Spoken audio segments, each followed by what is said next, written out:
ना हिम्मत भाई, मैं उधार की तारीख नहीं बढ़ा सकता। अरे तारीख बढ़ेगी तो ब्याज बढ़ा के आपको देना पड़ेगा।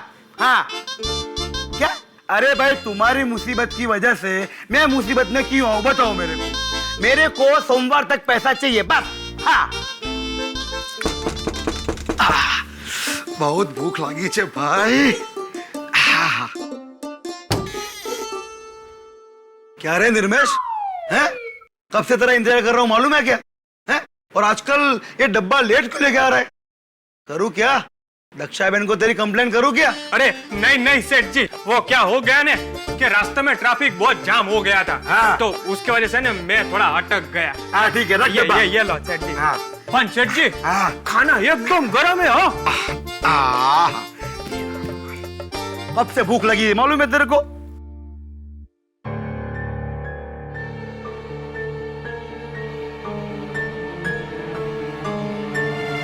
ए, क्या देख रहा है उधर? हैं? सेठ जी, वो क्या है ने कि दक्षा बहन ने है ने पिछले महीने के टिफिन के पैसे मंगाए। अरे तेरे को और दक्षा बहन को मेरे पे भरोसा नहीं है क्या? हैं? क्या मैं आज ही मरने वाला हूँ? हैं? रुक देता हूँ। रुक, किधर खड़ा रहे।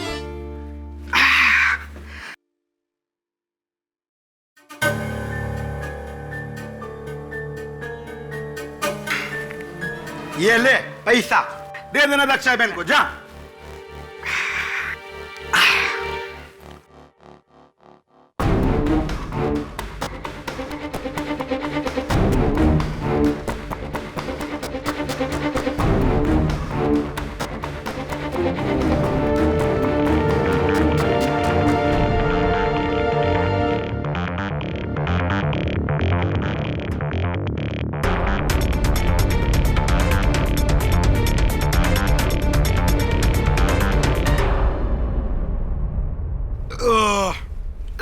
भगवान राम।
हेलो, गट्टू बोलू।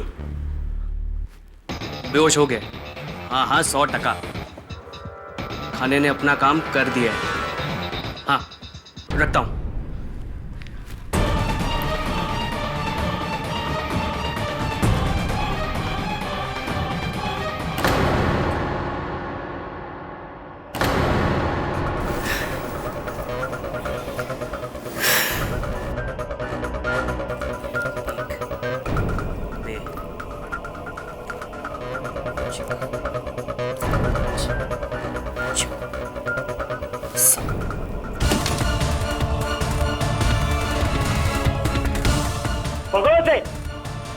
नहीं काम आगे अरे पण पे कहीं નથી કર્યું। અરે ચા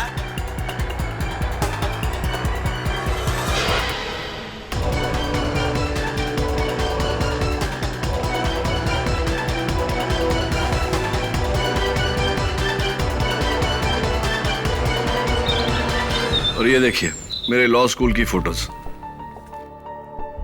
ये विश्वजीत राणावत, याद है ना आपको? Handsome man. ये मेरे गुरु श्री विद्याधर जी गोखले। अपना ही। क्या हो गया तुझे? Good morning sir. सर मुझे आपसे एक जरूरी काम है। सर आपको मेरे लिए केस लड़ना होगा। कैसा केस? दक्षा बहन का केस था सर। जब मैं अहमदाबाद में 3 साल तक कॉलेज में था तो हर रोज उन्हीं के वहां से टिफिन आता था सर। कमाल का खाना बनाती है सर, उनके हाथों में जादू है सर। ट्रस्ट मी, आज तो मैं उनके खाने का टेस्ट भुला नहीं पाया sir. I am telling you, बहुत अच्छी लेडी है वो। Varun slow down. खाने की छोड़ यार, दक्षा बहन के बारे में बता। सर दक्षा बहन को पुलिस ने गिरफ्तार कर लिया है चोरी के केस में sir. But I am very sure उन्होंने चोरी नहीं की, किसी ने उन्हें फंसाया sir. I am telling you ना, वो बहुत अच्छी लेडी। यार देख वरुण, मैं तो मर्डर केस से लड़ता हूँ, चोरी का केस है, चोपड़ा साहब लड़ लेंगे ना? चोपड़ा साहब नहीं सर, सर ये केस आप ही को लड़ना होगा सर। दक्षा बहन ने मुझे स्पेशली फोन किया आपकी हेल्प के लिए सर। ये केस आपको लड़ना होगा मेरे लिए। अगर तू कह रहा है बेगुनाह है तो लड़ना ही पड़ेगा सर। लेकिन एक प्रॉब्लम है, इसके लिए हमें अहमदाबाद जाना होगा। टिकट करवा ले। Thank you sir.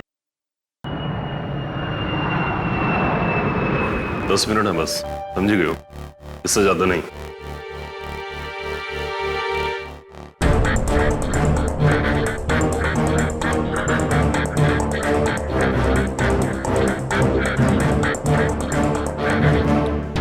दक्षाबेन, जय श्री कृष्ण। मैं केडी पाठक। खेड़ी बहन, जय श्री कृष्ण। आपको कौन नहीं जानता, पूरे गुजरात में आपके नाम का डंका है। कभी सोचा नहीं था कि आपको इस तरह से सलाखों के पीछे मिलूंगी। आप चिंता मत करिए, यहां ज्यादा समय तक नहीं रहना पड़ेगा। बताइए उस दिन क्या हुआ था? योर ऑनर, हमारे अहमदाबाद में ही नहीं लेकिन पूरी दुनिया में ये कहावत है कि किसी भी इंसान के दिल का रास्ता उसके पेट से होकर गुजरता है। पर हमारी दक्षा बहन की ये कहावत है कि किसी भी इंसान की तिजोरी का रास्ता उसके पेट से होकर गुजरता है। 14 सितंबर दोपहर 1:30 बजे दक्षा बहन ने अपने क्लाइंट साहूकार खिमजी वोरा के यहाँ अपने टिफिन का डिब्बा भेजा।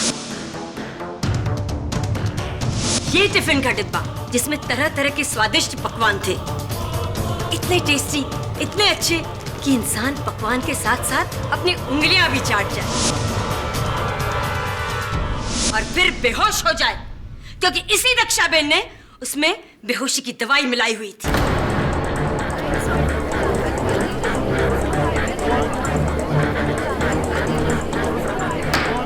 Silence in the court please. ये रही उस बचे हुए खाने की फॉरेंसिक रिपोर्ट। और उसी नशे में खिमजीबाई फौरन बेहोश हो गए। बस इसी मौके की ताक में बैठा दक्षाबेन का साथीदार गट्टू परमार फौरन दुकान के अंदर आ गया और पूरे 4,30,20,000 रुपए की चोरी की। खिमजी वोरा की पूरी जमा पूंजी। खिमजी भाई वोरा इस अदालत में क्यों नहीं आए? योर ऑनर, वो आईसीयू में है। उनकी दोनों किडनियां कमजोर हो गई हैं। दक्षाबेन ने अपने खाने में जो सेडेटिव्स मिलाकर उन्हें दिए थे, उससे उनकी दोनों किडनियों को काफी नुकसान पहुंचा है। He is critical. जज साहब, मैं कुछ नहीं जानती, मुझे कुछ नहीं मालूम। 4 पुश्तों से हम खाना बनाकर लोगों का पेट भर रहे हैं। आज तक कभी किसी ने कोई शिकायत नहीं की। अपने अन्न पर गर्व है मुझे। और क्या आपको लगता है कि मैं अपने ही खाने में जहर या नशे की दवाई मिलाकर किसी को इस तरह से? नहीं जज साहब, इस तरह अपने अन्न का अपमान करके मैं किसी की हद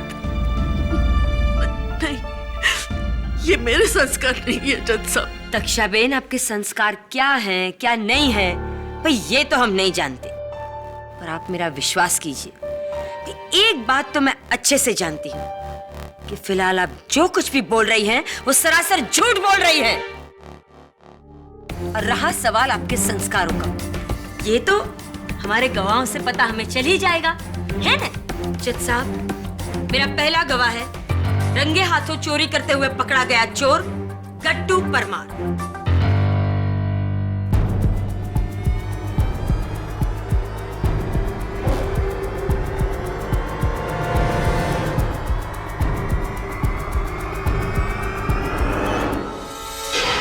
जी, मैंने पुलिस को बोल दिया है, चोरी मैंने ही की थी।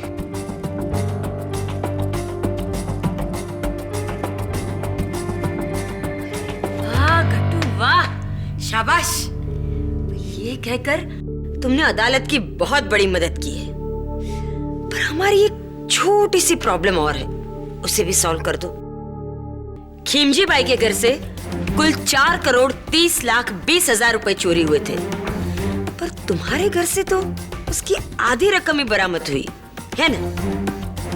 बाकी नहीं। बाकी रकम मैंने उसको दी थी जिसने मुझे चोरी करने वहां भेजा था, मेरा भागीदार। तुम्हारा भागीदार है ना? कौन?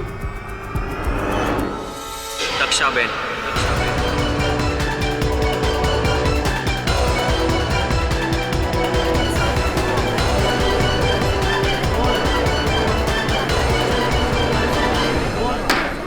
Silence in the court please. उन्होंने मुझे वहां बुलाया और बोला कि खिमजी भाई के ऑफिस में करोड़ों रुपए हैं। हाँ, दोपहर के वक्त उनके ऑफिस में कोई भी नहीं होता, सब लोग खाना खाने के लिए घर चले जाते हैं। मैं खिमजी भाई के डब्बे में बेहोशी की दवा मिला दूंगी। हाँ, उन्हें खाना खिला देना, फिर चोरी करके सारा रुपया ले आना।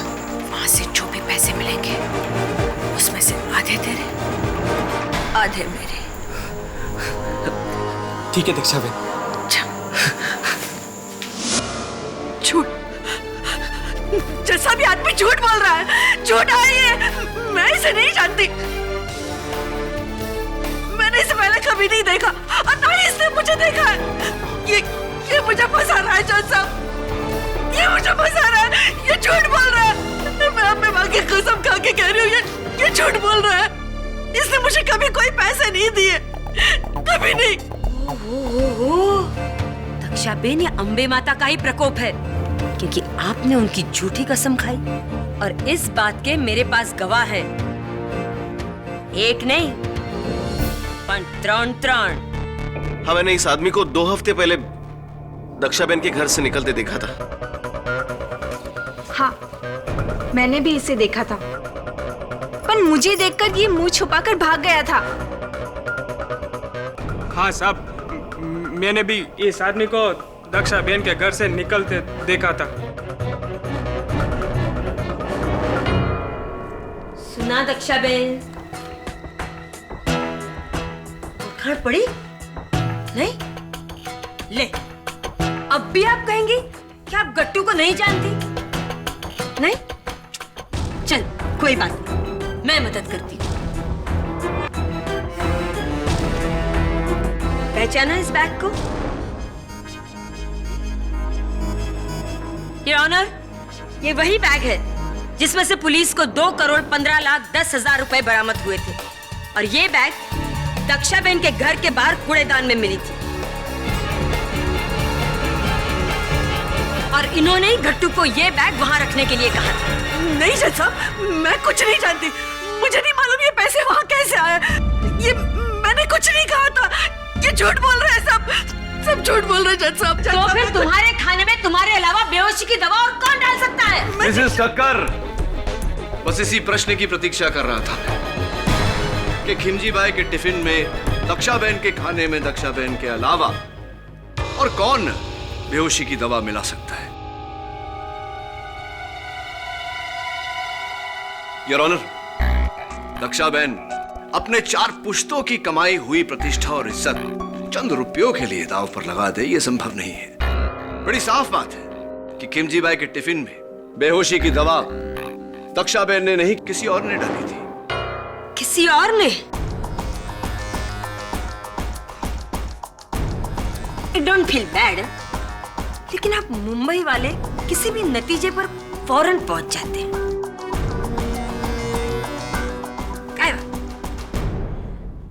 दक्षा बहन, मैं चाहूंगी कि आप अदालत को अपने पूरे दिन का रूटीन बताएं, डिटेल में, ताकि हम हमारे मेहमान, मुंबई से आए हुए मेरे दोस्त केडी भाई ये जान सके कि ये काम किया किसने है ना? हाँ है। बोलिए। जी जैसा, मैं रोज सुबह 5 बजे उठ के स्नान करके भगवान की पूजा करके रसोई में जाती हूँ, फिर मैं दाल अनाज और तरकारी साफ कर लेती हूँ। तब तक 6 बज जाते हैं। फिर 6 बजे हमारे महाराज आते हैं, जो पिछले 20 साल से मेरे साथ रसोई में काम कर रहे हैं। फिर हम दोनों मिलकर सारा खाना बना लेते हैं।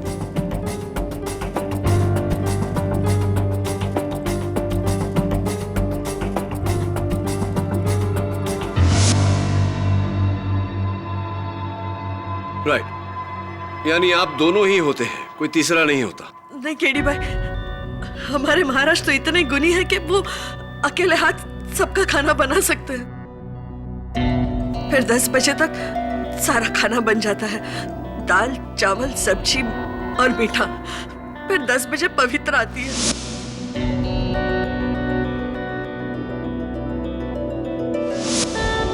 पवित्रा बहन? जी, पवित्रा सारे डब्बे साफ करके मुझे देती है और फिर मैं उन डब्बों को चेक करके मैं, महाराज और पवित्रा डब्बों में खाना भरते हैं।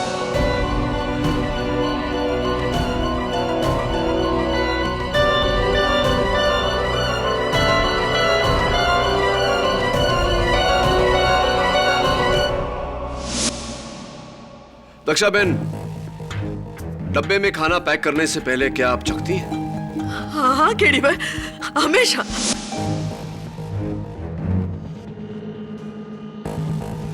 ग्यारह साल की उम्र से खाना बना रही हूँ साहब। अगर खाने में थोड़ा सा नमक कम या ज्यादा भी हो जाए ना तो मैं सूंघ के बता सकती हूँ। और उस दिन आपको ऐसा कुछ नहीं लगा? खाना बिल्कुल ठीक था? हाँ, मैंने खाना चख के देखा था।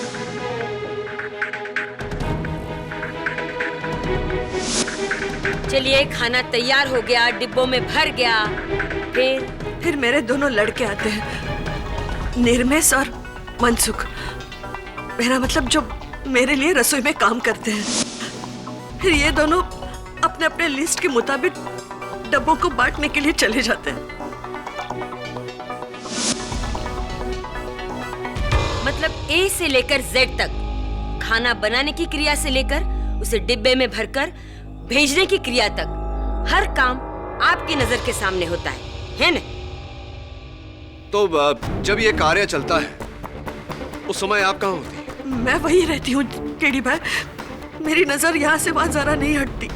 दक्षा बहन, खेमजी भाई को डब्बा किसने पहुंचाया था? जी, निर्मेश ने। अभी क्या बताओ साहब, मेरे सामने तो ना डब्बा पूरा टाइम बंद था, क्योंकि मैंने तो डब्बा लिया ने, मैंने तो सीधा साइकिल पे टांगा ने, बिना किधर रुके मैं तो सीधा खेमजी भाई के ऑफिस पर पहुंच गया। क्या है ना कि उनका डब्बा पहला था ना, तो सब मैंने तो घंटी बजाया, डब्बा दिया, महीने के पैसे लिए ने, मैं तो निकल गया साहब।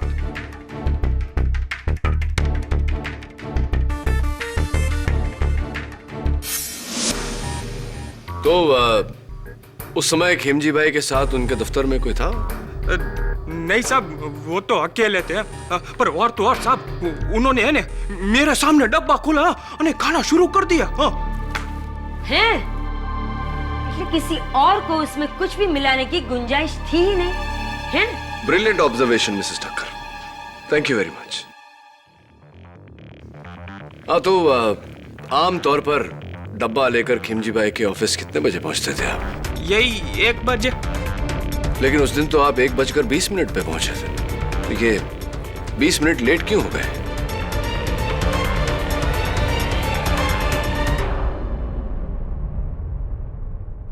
नहीं साहब, ऐसा आपको किसने बोला है?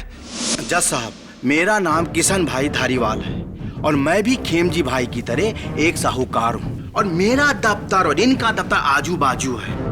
और ये लड़का उनको टिफिन देने के बाद मेरे को टिफिन देता था, लेकिन उस दिन ये 20 मिनट देरी से आया।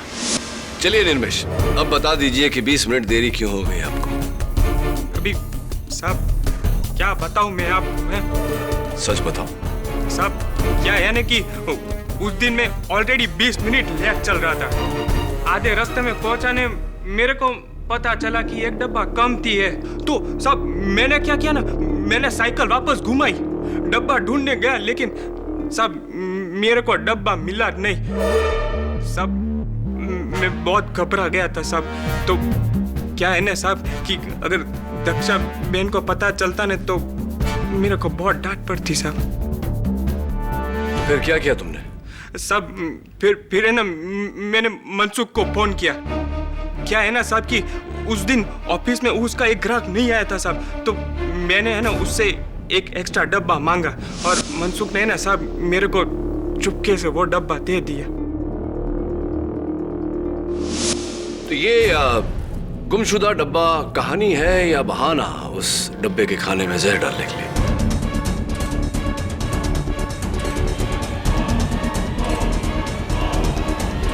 नहीं साहब, मैंने ऐसा कुछ भी नहीं किया। एक और बात निर्मेश, गट्टू का कहना है कि जब वो ऑफिस में चोरी करने घुसा तो ऑफिस का दरवाजा खुला था। कहीं ऐसा तो नहीं कि तुमने जानबूझकर उस दरवाजे को खींचकर बंद नहीं किया क्योंकि तुम चाहते थे कि वो दरवाजा गट्टू के लिए खुला रहे? कहीं तुम गट्टू के पार्टनर तो नहीं? नहीं साहब, वो क्या है ना कि दरवाजा भूल से मेरे से खुला रह गया होगा। दक्षा बहन।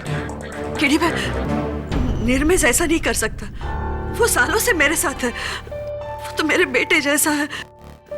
वो बहुत भोला है केडी भाई, वो ऐसा नहीं कर सकता।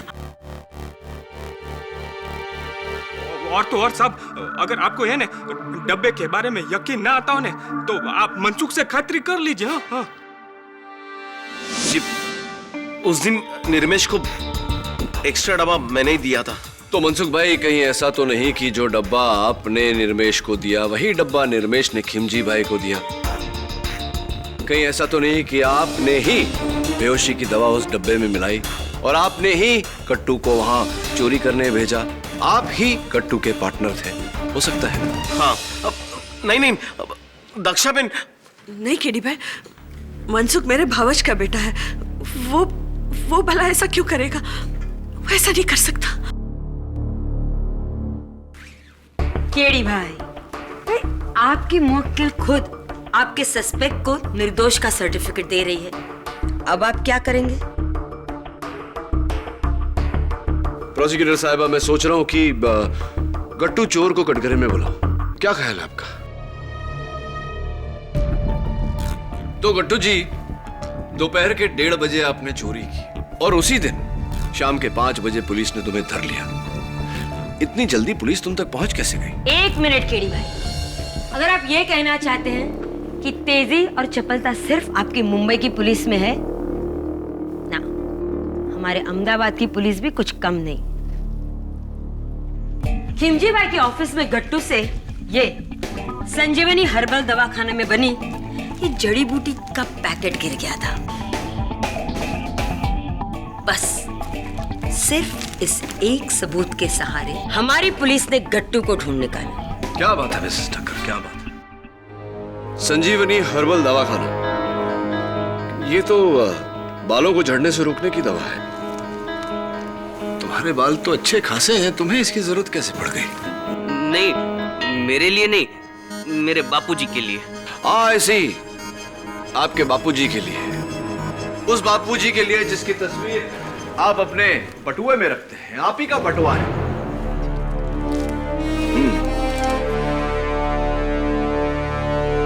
बड़े हैंडसम है आपके बापूजी।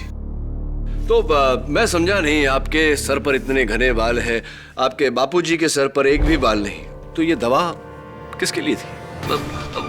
वो कहीं पुलिस के लिए तो नहीं थी? ताकि पुलिस उस दवा के पैकेट के जरिए दवाखाने तक पहुंचे और दवाखाने के जरिए आप तक। आप ये कहना चाहते कि इसने जानबूझकर ये पूरी गिराई? जी जी। केडी भाई, ऐसा आपके मुंबई में होता होगा, हमारे अहमदाबाद में नहीं, है ना? एक बात बताइए प्रोसिक्यूटर साहब, अक्सर चोर चोरी करके भाग जाता है, फरार हो जाता है, तो फिर गट्टू ने ऐसा क्यों नहीं किया? वो अपने घर जाकर चोरी की रकम बिस्तर पर फैलाकर दरवाजे खिड़कियां खोलकर क्यों बैठा था? ये उसकी बेवकूफी थी या चालाकी, ताकि पुलिस तुम्हें पकड़े और तुम अदालत में दक्षा बहन के खिलाफ गवाही दो।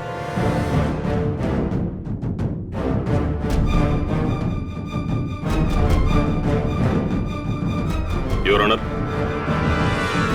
एक बुरी खबर है। मिलॉर्ड, दक्षाबेन ने जो बेहोशी की दवा खिमजी भाई को दी थी, उससे उनकी किडनी फेल हो गई और अभी 1 घंटा पहले उनकी मौत हो गई।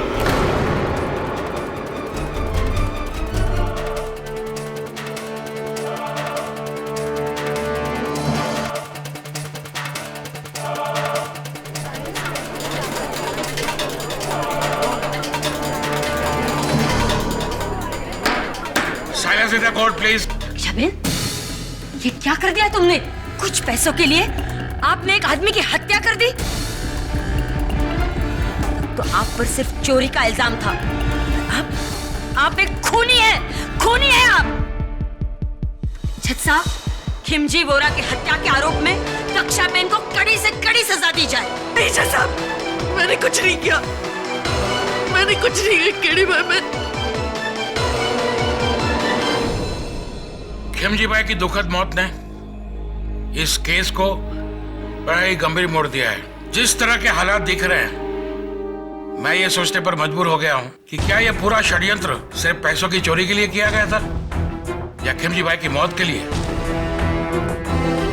ये केस एक मर्डर केस बन चुका है। जब तक इस केस की पूरी तरह छानबीन ना हो, यह अदालत मुलतवी की जाती है।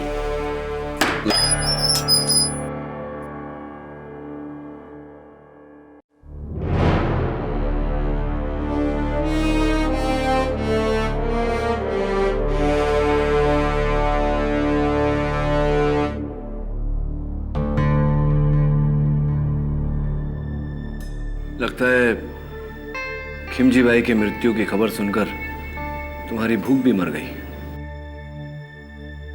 मैं जानता हूं कि तुम जानते हो दक्षाबेन सच बोल रही, यानी कि मैं जानता हूं कि तुम झूठ बोल रहे हो। ये नहीं जानता कि क्यों झूठ बोल रहे हो, क्यों दक्षाबेन को फंसा रहे हो, किसके कहने पर। योजना के अनुसार चोरी की आधी रकम तुमने दक्षाबेन के घर के बाहर कचरे के डिब्बे में डाला। उसके बाद अपने आप को पुलिस को पकड़वा दिया। उस खाने में बेहोशी की दवा भी तुम्ही ने डाली थी। नहीं, तो किसने मिलाई थी? ये मैं आपको नहीं बता सकता। देखिए, मैं बहुत बुरी तरह फंस गया हूं। मुझे नहीं पता था कि वो सेठ मर जाएगा। मुझे लगा कि मुझ पर चोरी का इल्जाम आ जाएगा और मैं उसकी दी हुई जमानत से छूट जाऊंगा। देखो गट्टू, मैं जानता हूं कि तुम बेगुनाह हो, इस कत्ल में तुम्हारा कोई हाथ नहीं, और अदालत में मैं तुम्हारी सजा कम भी करवा दूंगा। लेकिन तुम्हें अपने भागीदार का नाम बताना होगा। उसी की वजह से तो जज साहब ने मुझे फांसी की सजा दे देंगे। मुझे पूरा यकीन है कि तुम बेकसूर हो और तुम्हारी सजा मैं कम करवा दूंगा। लेकिन तुम्हें ये तो बताना पड़ेगा कि तुम्हारा भागीदार कौन है। ये क्या हो रहा है केडी भाई?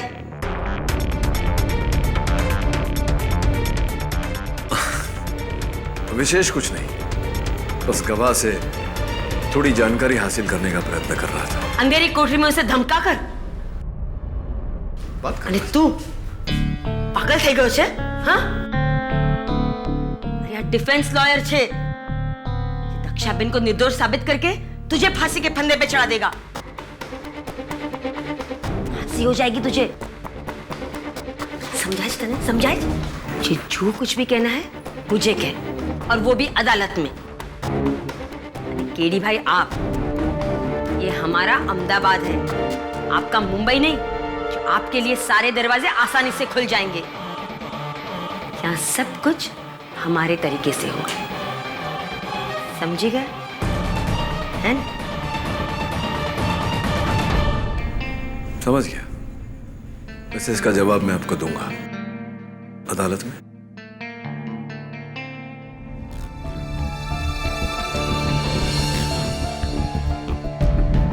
सर, बोल। सर, ये रहा टिफिन, दक्षाबेन के घर से ही लाया हूं। और उस दिन ऐसा ही टिफिन खिमजी भाई के यहां भी गया था। और सब और सर ये दक्षा बहन की रेसिपी की किताब जो आपने मंगवाई थी। पर आप इस किताब का क्या करेंगे? उंधियू की रेसिपी देखना चाहता हूँ। बैंगन, आलू, सूरन, असली घी कहीं पर भी नहीं, और दाल ढोकली।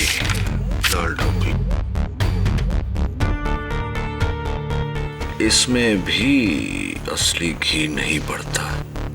असली घी? हाँ, असली घी पर, क्योंकि फोरेंसिक्स के रिपोर्ट के अनुसार खिमजी भाई को जो डब्बा गया था उस खाने में असली घी के ट्रेसेस पाए गए। देखना यह है कि असली घी ऊंधियू में था या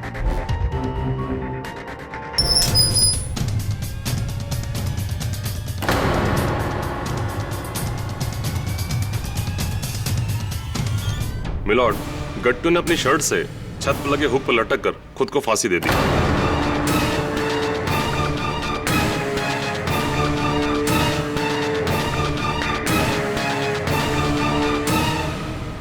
गट्टू ने अपनी जान दी नहीं या ऑनर, बल्कि केडी पाठक ने उसकी जान ली है।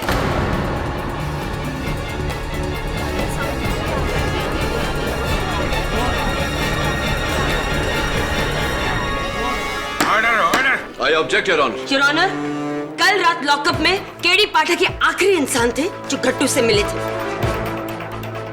इन्होंने उसे धमकी दी थी कि अगर वो अदालत में दिया गया दक्षाबेन के खिलाफ उसका बयान वापस नहीं लेगा तो वो दक्षाबेन को निर्दोष साबित करके गट्टू को फांसी के फंदे पर चढ़ा देंगे। बस इसी डर से गट्टू ने आत्महत्या की। गट्टू को फांसी की धमकी आपने दी थी, मैं तो उसे समझाने गया था। केडी भाई, अब मुंबई वाले हम अहमदाबाद वालों को नादान समझते हैं। खूब जानती हूँ मैं डिफेंस के ये हथकंडे। मिस ठक्कर, आपके पास कोई सबूत है कि केडी पाठक ने गट्टू को फांसी की धमकी दी थी? योर ऑनर, सबूत की कोई जरूरत ही नहीं है, जबकि डिफेंस लॉयर देर रात तो फिर मैं आपको हिदायत देता हूँ कि केडी पे इल्जाम लगाना बंद कीजिए और केस को आगे बढ़ाइए। जी your honour. Mister Pathak, please carry on. Thank you your honour.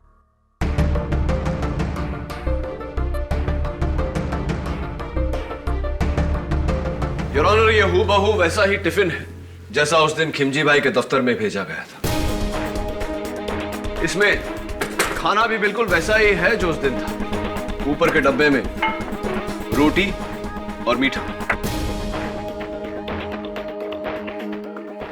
दूसरे डब्बे में चावल, तीसरे डब्बे में ऊंधियू और आखिरी में दाल ढोकली। दक्षाबेन, उस दिन भी खाने का यही क्रम था ना? हाँ केडी भाई, मीठा और सूखा ऊपर के डब्बे में होता है, गरम और पतली सब्जियां नीचे वाले डब्बे में। आपको डब्बा पैक करना तो आ गया मिस्टर पाठक, अब क्या हमें खाना खिलाने का इरादा है? योर ऑनर, फोरेंसिक्स के मुताबिक बेहोशी की दवा आखिर के 3 डब्बों में पाई गई, यानी कि चावल में, ऊंधियू में और दाल ढोकली में। रोटी और मीठे में बेहोशी की दवा की कोई ट्रेसेस नहीं मिली। तो व्हाट्स द प्रॉब्लम? दक्षाबेन अच्छी तरह जानती थी कि खिमजी भाई को मारने के लिए कितनी दवा काफी है ना? दक्षाबेन, मुझे यह बताइए कि आप जब खाना बनाती हैं तो क्या उसमें असली घी का इस्तेमाल करती हैं? नहीं केडी भाई, असली घी सिर्फ रोटियां और मीठे में डलता है, बाकी के खानों में असली घी नहीं डालते। असली घी भारी होता है और सबकी सेहत के लिए ठीक भी नहीं होता। बाकी खाने में असली घी नहीं डलता है योर ऑनर। अगर दक्षाबेन अपने खाने में असली घी नहीं डालती तो सोचने वाली बात यह है कि फोरेंसिक्स को उस खाने में से असली घी के ट्रेसेस कैसे मिले? असली घी? मैंने तो असली घी डाला ही नहीं था। मिलॉर्ड, डाला भी होता तो क्या फर्क पड़ता है, क्योंकि मौत असली घी से नहीं बेहोशी की दवा से हुई है। तो बेहोशी की दवा असली घी में मिलाई गई थी योर ऑनर।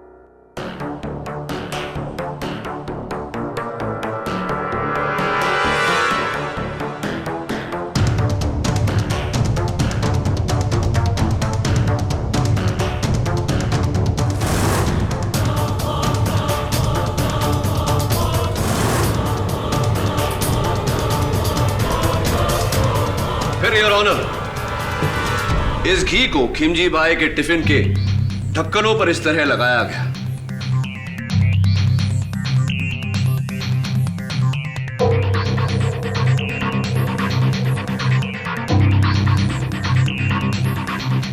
और पैक किया गया। गरम खाना होने के कारण जैसे ही घी पिघला, उसमें डाली गई बेहोशी की दवा खाने में मिल गई। योर ऑनर, जाहिर सी बात है योर ऑनर कि मेरा शक उन लोगों पर जाएगा जिन्होंने डब्बा भरने में और बांधने में दक्षा बहन की मदद की। सबसे पहले मैं पवित्रा बहन को कटघरे में बुलाना चाहूंगा। તમે શું બોલો છો? आप ये क्या कह रहे हैं साहब? मैं घी में जहर मिलाकर डब्बों के ढक्कन पर? ना ना, अपनी बहन समान दक्षा बहन के साथ मैं ऐसा नहीं कर सकती। मुझे क्या नर्क में जाना है? दक्षा बहन, मैंने ऐसा कुछ नहीं किया, मैंने ऐसा कुछ नहीं किया। केडी भाई, पवित्रा ऐसा नहीं कर सकती। वो बहुत भोली है। फिर तो एक ही शख्स बचता है योर ऑनर, महाराज जी। क्या मैंने उस भोजन में बेहोशी की दवा मिलाई? अरे बुद्धि भ्रष्ट हो गई है तुम्हारी। मैं पूछ रहा था आपसे। एक बात कान खोलकर सुन लो, अपने भोजन से किसी की जान लेने से पहले मैं अपनी जान ले लूंगा। शांत शांत થઈ જાઓ महाराज। मुंबई वालों जी, आई होप आप समझ गए केडी भाई। शांत हो जाइए महाराज। केडी भाई आपको नहीं जानते ना, इसलिए उन्होंने। केडी भाई, महाराज तो मेरे गुरु समान है। वो भला ऐसी हरकत क्यों कर सकते? वो ऐसा नहीं कर सकते। दक्षा बहन, अगर सभी निर्दोष है तो उस खाने में बेहोशी की दवा क्या आप? अपनी बात पूरी कीजिए मिस्टर पाठक। तो क्या खाने में बेहोशी की दवा आपने मिलाई थी दक्षा बहन? नहीं नहीं, मैं तो आपकी बात से बिल्कुल सहमत हूँ। बल्कि मैं तो कोर्ट से कब से कह रही हूँ कि दक्षा बहन ही खूनी है।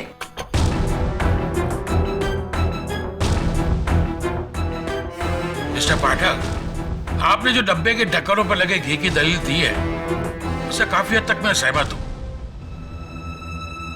इस डब्बे को फोरेंसिक भेजा जाए और ढक्कनों की पूरी तरह जांच की जाए। लेकिन केडी, गट्टू की मौत के बाद तुम्हारे लिए मुश्किल हो गया है यह साबित करना कि दक्षाबेन के अलावा कोई दूसरा उसका भागीदार था।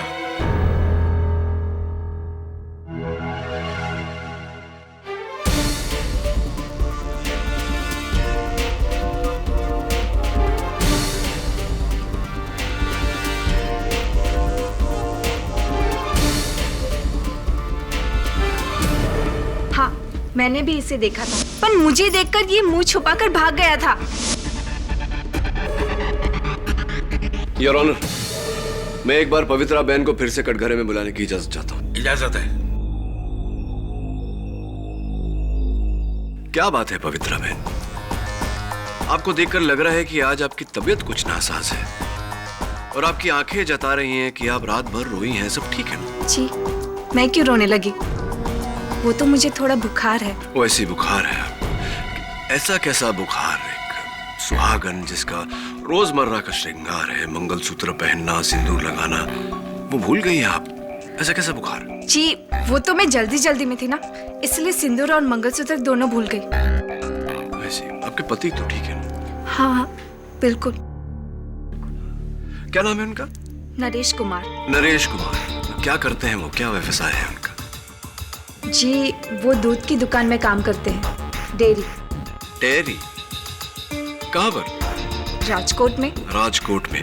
तो उनकी डेयरी का नंबर तो होगा ना आपके पास? जी बिल्कुल। जरा बताइए। 0261 2854 2854 524। नंबर तो मैंने लगाया है, मुझे पूरा यकीन है योर ऑनर कि ये नंबर नहीं लगेगा। जी, शायद वो नंबर खराब होगा। नंबर खराब नहीं, एसटीडी कोड गलत है। 0261 सूरत का कोड है, राजकोट का कोड 0281 है।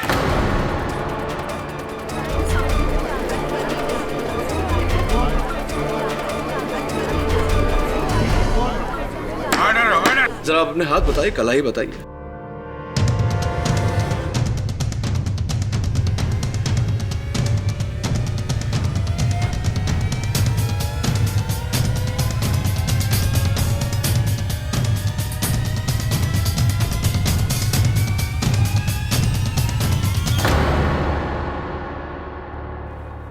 आपके हाथों में कांच की चूड़ियां पहनती थी आप, वो भी तोड़ दिया आपने, और टूटे हुए कांच की चूड़ियों के निशान हैं आपके हाथों पर।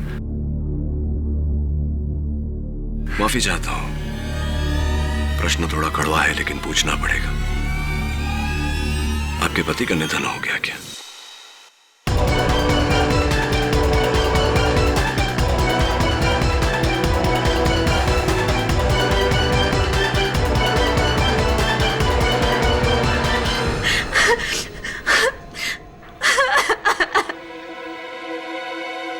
यही दंड है मेरा कि मैं अपने पति की मौत पे खुल के रो भी नहीं सकती। लेकिन वो मरा, मेरी वजह से वो मरा। हाँ, मेरी वजह से वो मरा, क्योंकि मैंने उससे कहा था किमजी भाई के ऑफिस जाकर चोरी करने के लिए।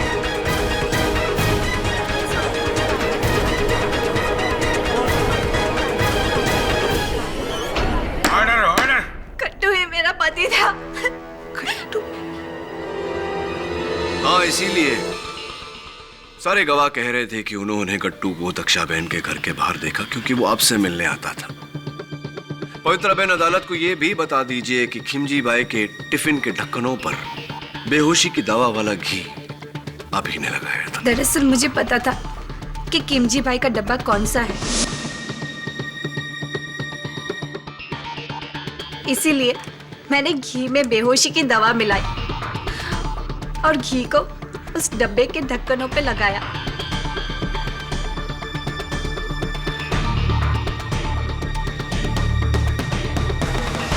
और फिर मैंने अपने गट्टू को कहा कि वहां जाकर चोरी करे।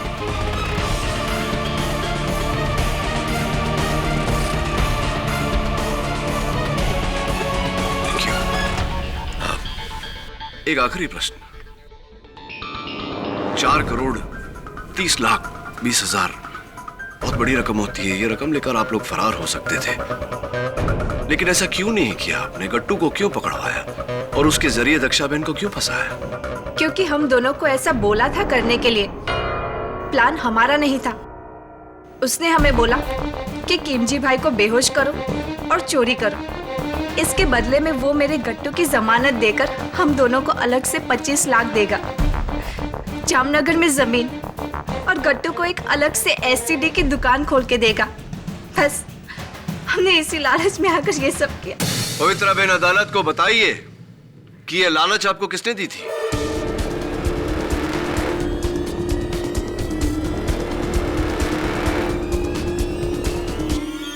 किशन भाई धारीवाल ने।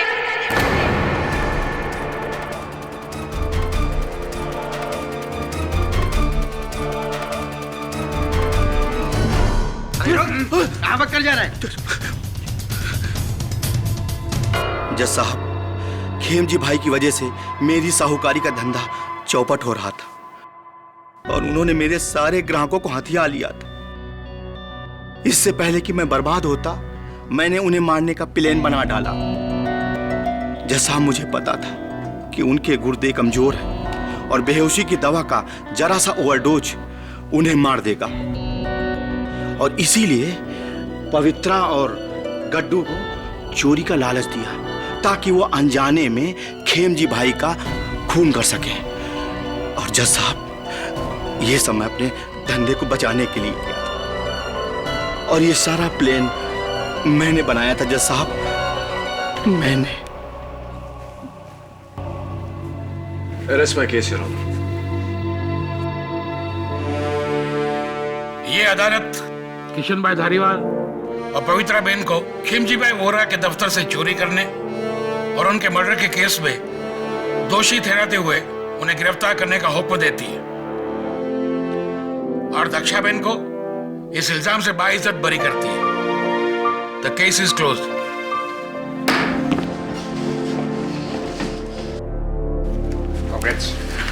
दक्षा बहन, मैंने कहा था ना आपसे, आपको कुछ नहीं होगा। भगवान तारू भलो करे।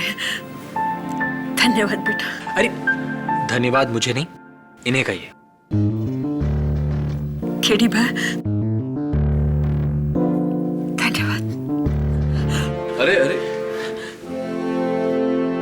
छोड़ के चल। जय श्री कृष्ण। जय श्री कृष्ण। अरे मिसेस टक्कर, इस केस के शुरुआत से आप कह रही हैं कि मेरा मुंबई और आपका अहमदाबाद। वैसे अहमदाबाद जितना आपका है उतना मेरा, और जितना मेरा मुंबई है उतना आपका। और इस केस में अगर हमारा कुछ है तो वो है हमारा हिंदुस्तान। बोलिए जय हिंद। जय हिंद। बोलिए जय हिंद।